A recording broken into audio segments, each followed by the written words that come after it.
1947 സ്വാതന്ത്ര്യദിനത്തോടനുബന്ധിച്ച് Madirasi government തടവുകാരെയെല്ലാം മോചിപ്പിച്ചു. EMSും മറ്റും 14 തന്നെ കോഴിക്കോട് എത്തി. എന്നെ ഓഗസ്റ്റ് 15 മോചിപ്പിക്കുമെന്ന് കമ്മ്യൂണിക്കയിൽ എടുത്തു പറഞ്ഞിരുന്നു. എന്നാൽ എന്നെ മാത്രം വിട്ടില്ല, മറ്റുള്ളവരെയെല്ലാം വിട്ടു.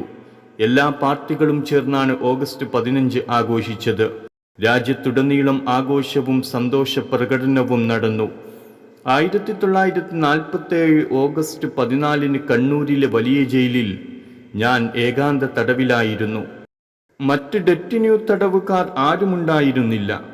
കാവുമ്പായി, കരിവള്ളൂർ കേസുകളിൽ വിചാരണ ചെയ്തവരും വിചാരണയ്ക്കു കാത്തിരിക്കുന്നവരുമായി ധാരാളം സഖാക്കൾ അവിടെയുണ്ടായിരുന്നു. എനിക്കു രാത്രി ഉറങ്ങാൻ സാധിച്ചില്ല. ജയിലിന്റെ 4 മൂലയിൽ നിന്നും ജയ്വിളികൾ ഉയർന്നു. മഹാത്മാഗാന്ധി കി ജയ്, ഭാരത് മാതാ കി ജയ് തുടങ്ങിയ മുദ്രാവാക്യങ്ങൾ ജയിലിൽ അലയടിച്ചുയർന്നു. രാജ്യം ഒന്നടക്കം സൂര്യോദയത്തിനു ശേഷമുള്ള ആഹ്ലാദ പ്രകടനം കാത്തിരിക്കുകയായിരുന്നു. അവരിൽ എത്രയോ പേർ വർഷങ്ങളായി ഇതിനുവേണ്ടി കാത്തിരിക്കുകയും സമരം ചെയ്യുകയും ആ സമരത്തിൽ തങ്ങൾക്കുള്ളതെല്ലാം നഷ്ടപ്പെടുത്തുകയും ചെയ്തിരുന്നു.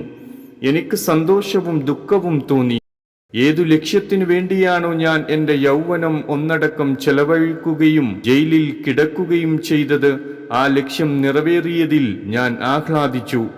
എന്നാൽ ഞാൻ ഇന്നും ഒരു തടവുകാരനാണ്. എന്നെ ജയിലിൽ അടച്ചത് വെള്ളക്കാരല്ല, ഇന്ത്യക്കാരാണ്. കോൺഗ്രസ് ഗവൺമെന്റാണ്. 1927 മുതലുള്ള കോൺഗ്രസിന്റെ സ്മരണ എൻ്റെ മനസ്സിൽ കൂടി മിന്നിമറഞ്ഞു. കേരളത്തിലെ കോൺഗ്രസ് പ്രസ്ഥാനത്തിൽ വഹിച്ച പങ്കിനെപ്പറ്റി ഞാൻ അഭിമാനം കൊണ്ടു. കേരളത്തിലെ കോൺഗ്രസിന്റെ സെക്രട്ടറിയും അതിന്റെ പ്രസിഡന്റും നീണ്ട കാലം AICC മെമ്പറുമായിരുന്ന ഒരാൾ ഓഗസ്റ്റ് 15 ജയിലിൽ വെച്ചാണ് ആഘോഷിക്കുന്നത്. ഈ ചിന്തകളോടെ ഞാൻ ആ മുറിയിൽ ഉലാത്താൻ തുടങ്ങി. ഞാൻ ആരോടാണ് സംസാരിക്കുക?